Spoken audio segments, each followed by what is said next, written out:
A privilege. Yes. A privilege to meet you. Thank you for your time. This is fantastic. Welcome. We are headliner web portal, which is the most famous portal in the West Balkans region. So after 5 years, you're again performing in Belgrade Arena, right? And yes. Do you remember that energy 5 years ago? Yeah, crazy. I have the best memories. If I'm not mistaken, I think it was in 2018, and first time with Mickey also. Who used to play a lot more in Serbia before with Motorhead, and told us a lot about it before we finally arrived. And yeah, great audience. It was a great show, but I must warn you, Yeah. this show is even much better. Yeah, that's what I was going to ask you, how this performance will be different than the last one, and how often do you change your, set list and set design at your concerts? Does it differ from album to album or from tour to tour? Usually the tour is connected to an album, so you would say it's either way. Definitely from tour to tour, and you want to have a new look. You want to have a new set list, even though certain songs, our classic hits, we will play anytime, every time anyway. So the question is more, how many new songs can we include? And this time with our new album, Rock Believer, it was easier than ever, because all those songs we recorded live in the studio, and therefore they fit so well to all the classic songs we used to play, from the 80s and 90s and whatever. And so they fit so well, you couldn't even tell. Here's a new one, and then there's like Rocky Like Hurricane, and there's Peacemaker, and there's whatever, and it's all one flow. It's great. Yes, it's so important to have that perfect flow. I always wanted to know who is actually setting up the set list. Is it the band and only the band members, or someone else like your producer or manager, or who is in charge? No, that is the band only. And, for example, we start the show like we start the new album. That is something that was obvious. We have to, to give it the new touch. And we have like a certain dynamic in our show since a very long time. We start out powerful, and then we try to slow it down a little bit. Usually in the middle, we have some acoustic songs, and we have a couple nice ones. Then, then we build it up again.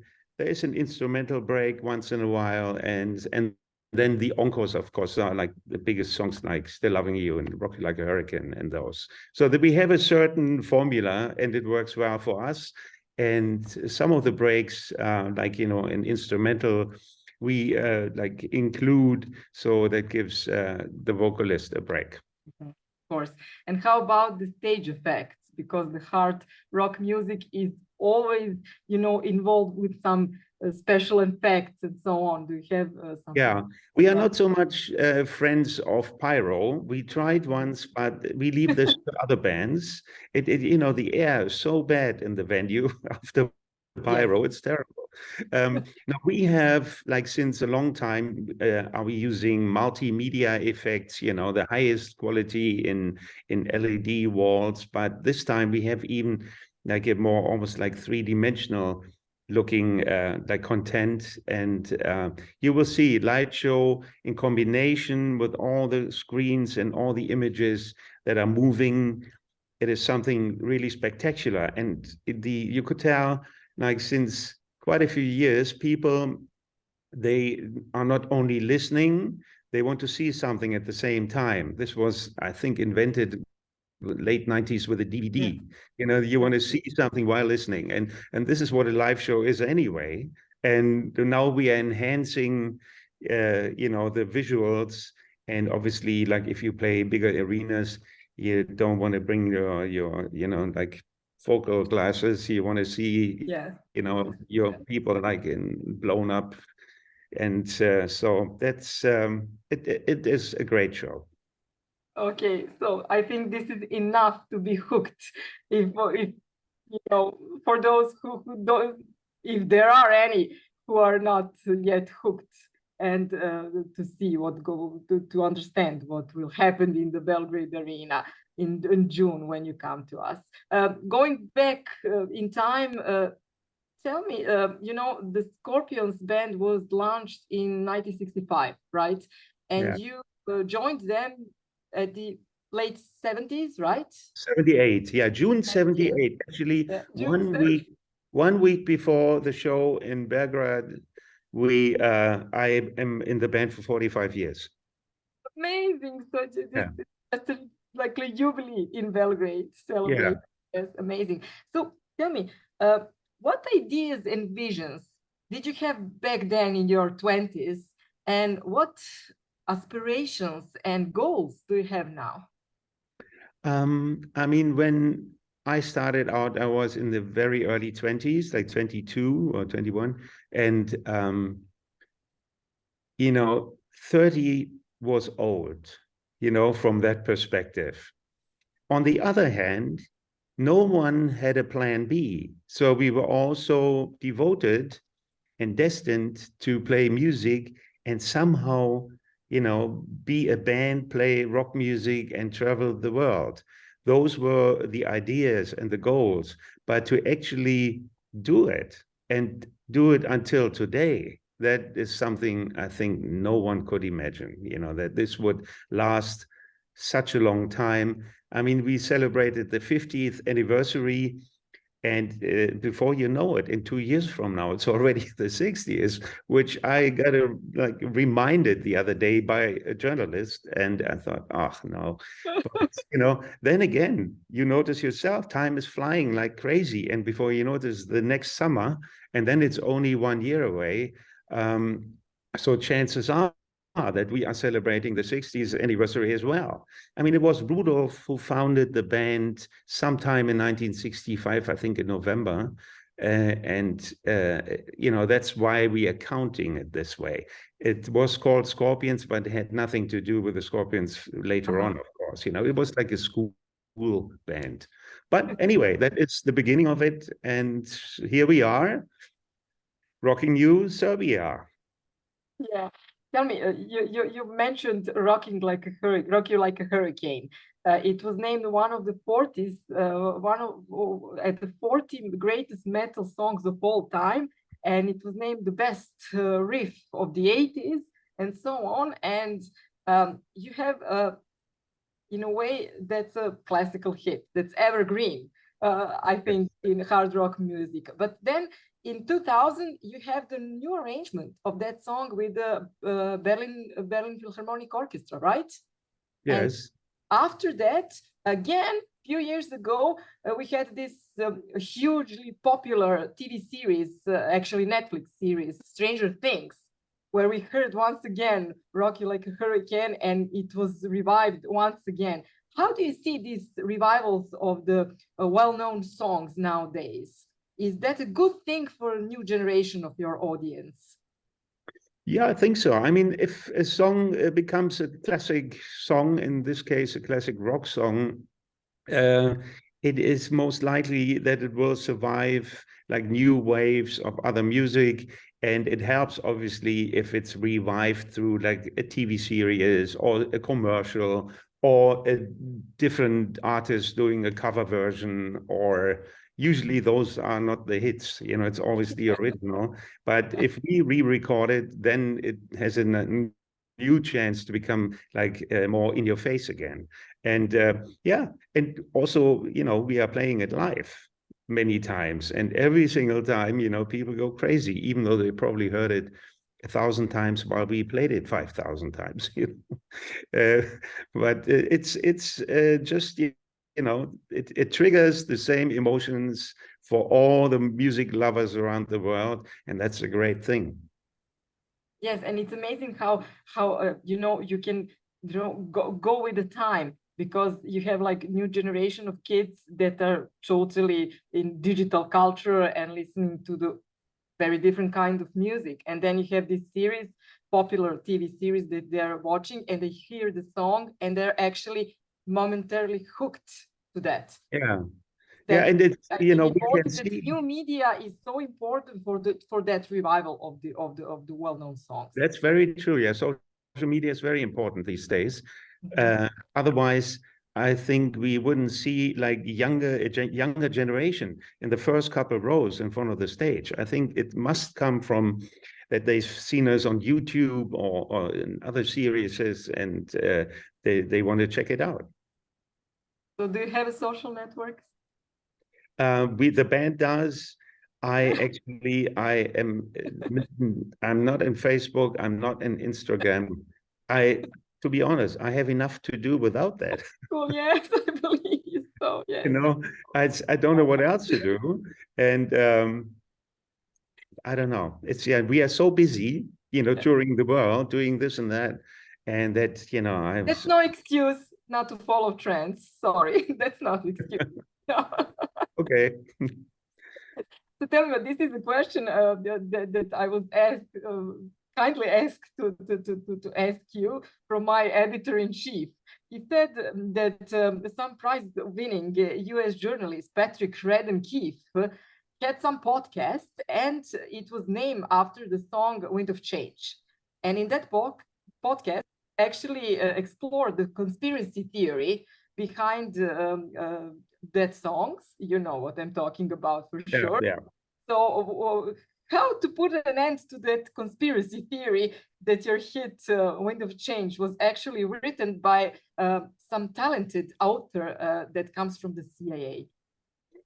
Yeah, it is, you know, when we heard this, we were laughing, but imagine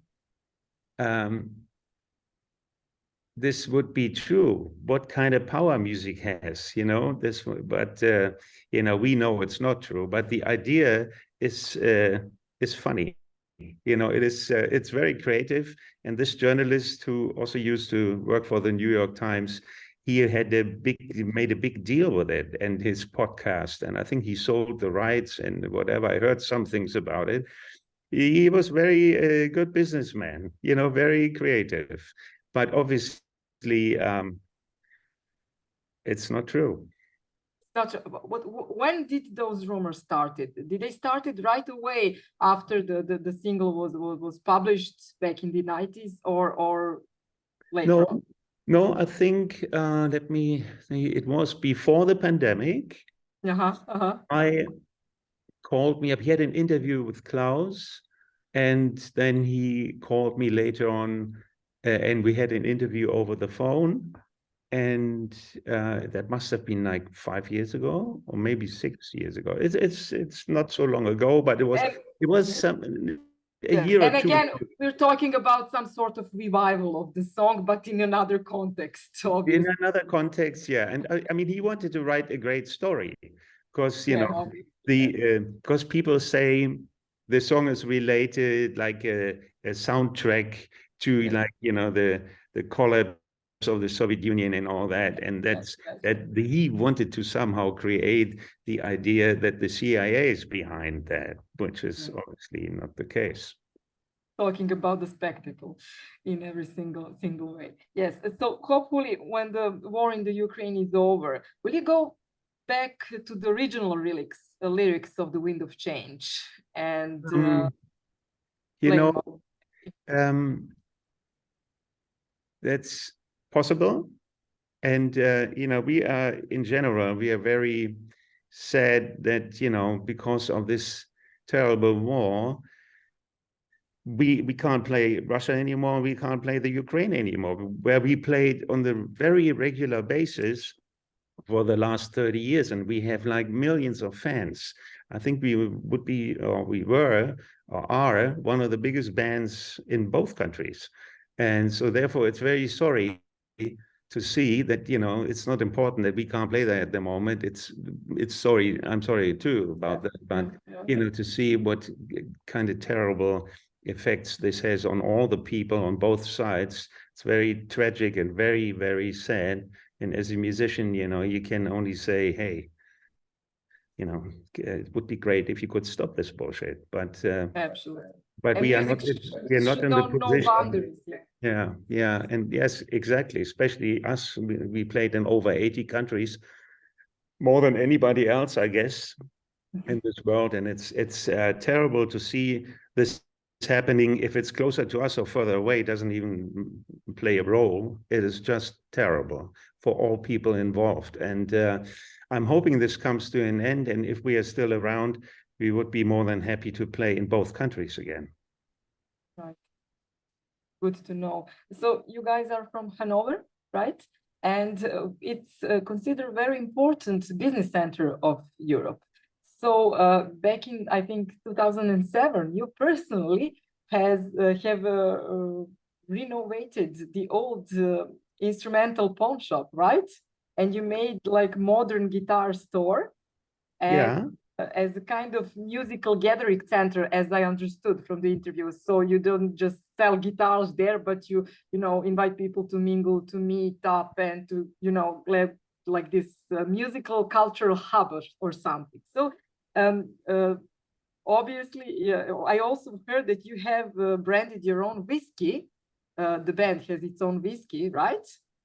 So yeah, definitely have a sense for a good business. Is that a thing that you are planning to do when you retire, or it's a side job beside your musical career? To open up the music store was something like a friend of mine introduced me to those two people in Munich who wanted to retire. I liked the store. I closed it, I renovated it, I made it nice. And then I had the idea to, like, for the opening party to invite people. And then a year later to celebrate like for like the first birthday. And so we did that once a year. And only like a week ago, we were in Munich. And obviously, when people know I'm in town, it's like a lot of people are coming, and it was almost too crowded. But it is right. It is something like not only Scorpions fans. It's for like music lovers, guitar players, musicians that come to meet, and that's a great thing. And it is more like a hobby than a business. You couldn't get rich selling guitars. So. But I love it. I'm a guitar player. I love guitars, and guitar players, bass players have one or two instruments. Guitar players have like 20, 30, 100, 150. How many guitars do you own? I don't know, but it's a lot. Somebody else might know. I have a lot on tour. I have a lot in our warehouse, and I own all the guitars in that store too. So it's hundreds. Many hundreds. You play on a custom-made guitar, as I understood? Yes, yeah. I have like my own models. Two of them, they're being built for me by my guitar maker. But I also play, the standard Gibson Fenders and all those. Of course. Yes. So, do you have any plans for branding some other products in the future? We don't have the whiskey anymore, which is a shame. Oh. You mentioned, yeah, I know. There's something was changed there, so that's run out, and there's a new Scorpions gin in case you're in gin. Okay. And other than that, we are not too concerned about that stuff, but it's good to have something because the fans Maybe Scorpions Music School, maybe Scorpions Music School of Rock or something like that. That would be a good brand. I was thinking about that too. Would like to work together with like a music university to do something like a special masterclass kind of thing. Yes. But we are too busy at the moment. You need to have time. You need to be there on a regular basis. If you teach somebody, it has to happen like twice or three times a week and not once every 6 months. That doesn't make any sense. Yes. So as a huge band, as a legends of rock, as you know it, do you remember everything? Do you talk about the old days nowadays? And when you look back, do you now say, we're okay, this was all worth it? We normally don't talk about the past, but when somebody is reminding us, it turns out that everybody has a very, very good memory, and reminding remembering like the details. And when we sit together, it's like, you know, one plays off the other, and then the whole story comes back together. I don't tend to look back, I rather look forward. But when I see like a documentary about the band, and we have a few, you know, when you, because you have to check it, you have to watch it, then I must say, we did all right, you know. So it's quite impressive actually when somebody puts together all the stuff we've done. You know, on a day-to-day basis, I would never think about that. You know, I have enough to think about today and for tomorrow and the day after, but not for 40 years ago or something. But if you see it and it's all well edited, then it's kind of impressive. Right. Okay, last question. Are there any bands in Hanover or in Germany or somewhere in Europe that could succeed you on the throne of the kings of rock and metal? I don't know.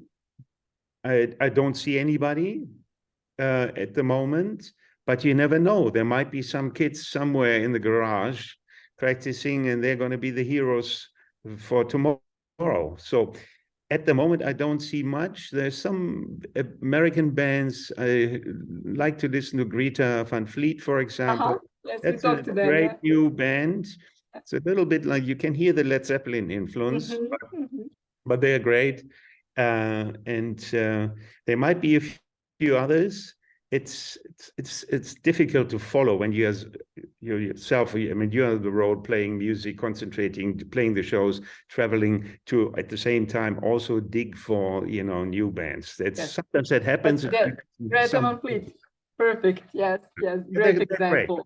Who will preserve the eternal flame of rock and hard rock. So that's a good. Thank you for your time. Thank you very much. I'll see you in Belgrade very soon. We are very, very excited about your concert. And I wish you, first of all, a very good health and energy for your future actions. Thank you so much. Thank you very much. Same to you. Thank you.